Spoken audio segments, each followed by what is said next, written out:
Decision making కూడా 95 నుంచి 100% బెటర్గా చేసే పరిస్థితి వస్తుంది. ఇలాంటి ఒక రెవల్యూషనరీ థింగ్స్ వచ్చినప్పుడు అలాంటి వాటి మనం ఉపయోగించుకునే సత్తా తెలుగు జాతికి ఉంది. నేను కానీ పవన్ కళ్యాణ్ గారి మా ఉద్దేశం ఒకటే, తెలుగు జాతి ప్రపంచమంతా నెంబర్ 1గా ఉండాలనేది మా ఆకాంక్ష. దానికోసమే పోరాటం. అదే మార్గ తెలుగు జాతిలో పేదరికం లేకుండా చేయాలని, అది సాధ్యమని నిరూపించేదానికోసం మేము పనిచేస్తాం. మీరు ఆలోచించాలా, 5 కోట్ల మంది తిరగబడతారా, బానిసలుగా ఉండిపోతారా? 54 రోజులే టైం. ఈ 54 రోజుల్లో మా బాధ్యత మేము నెరవేరుస్తాం. ఏదైతే మిత్రులు సురేష్ కుమార్ గారు చేశారో అలాంటి పుస్తకాలు రాసేవాళ్ళు రాసినప్పుడు దీన్ని ఒక అకాడమిక్గా నేను తీసుకోవడం లేదు. ఏదో మా మీటింగ్లు పోయేటప్పుడు ఒకసారి రెఫర్ చేసుకుంటే మాకు కావాల్సిన సబ్జెక్ట్ వస్తుందని కాదు. ఈ రాష్ట్ర భవిష్యత్తు ఆకాంక్షించే ప్రతి ఒక్క వ్యక్తి ఆలోచించాలి, ముందుకు రావాలి.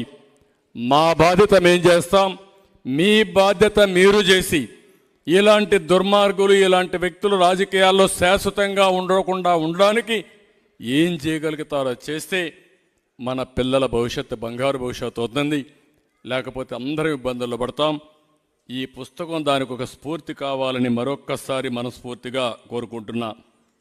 ఇప్పుడే చూశా, మా వాళ్ళు చెప్పారు ఇప్పుడు ఒక మాట. ముఖ్యమంత్రి ఒక సభలో మాట్లాడుతూ చొక్కా చేతులు మడతబెట్టే సమయం వచ్చింది. చొక్కా చేతులు మడత పెడతాడంట.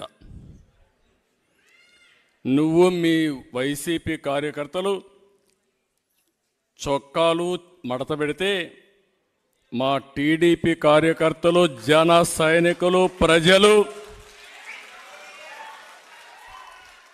కుర్చీలు మడత పెడతారు.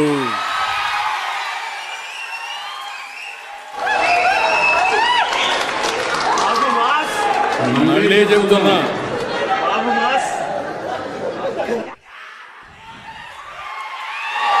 సీఎం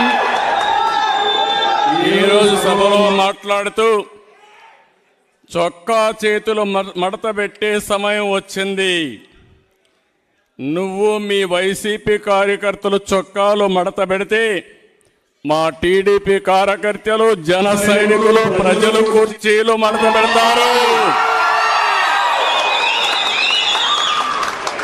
అందరూ కుర్చీలు మడత పెడితే ఏమవుతుందో తెలుసా? జగన్ రెడ్డి నీ కుర్చీ లేకుండా పోతుంది.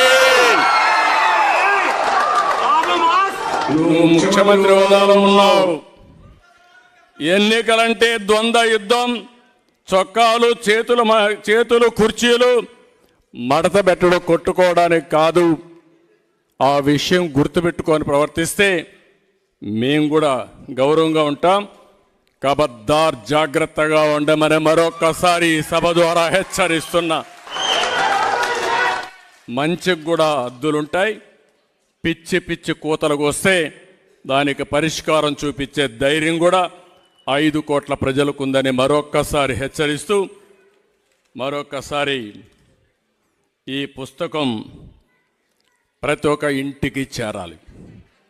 ప్రతి రచ్చబండ, ప్రతి టీ కొట్టు దగ్గరికి అంశాలు చర్చించాలి. 5 ఏళ్ళు నరకాన్ని 54 రోజులు మీరు చర్చించాలి. ప్రజల్ని చైతన్యవంతులు చేసి ముందుకు పోవాల్సి కోరుకుంటూ, మరొక్కసారి ఈ పుస్తకాన్ని రాసినటువంటి సురేష్ కుమార్ గారిని 5 కోట్ల ప్రజల తరపున మనస్ఫూర్తిగా అభినందిస్తూ, ఒక చక్కని ఆయుధాన్ని మీరు ప్రజలకు ఇచ్చారు. మీ విధ్వంసం ద్వారా ప్రజా చైతన్యాన్ని రగిల్చారు, ప్రజాస్ఫూర్తిని కల్పించారు. అలాంటి బ్రహ్మాండమైన పని చేసిన మిమ్మల్ని, అమరావతి కోసం అమరావతి రైతులు ఏ విధంగా పోరాడుతున్నారో, మా ఆడబిడ్డలు ఏ విధంగా అయితే పోరాడుతున్నారో, అదేవిధంగా 5 కోట్ల ప్రజల కోసం మీరు ఒక స్ఫూర్తినిచ్చి పుస్తకం రాశారు. మిమ్మల్ని కూడా జాతి గుర్తుపెట్టుకుంటుంది. దానికి మనస్ఫూర్తిగా అభినందిస్తూ మరొకసారి అందరూ కూడా వారికి అభినందన తెలియజేసుకుంటూ సెలవు తీసుకున్నాను. జై హింద్, జై హింద్.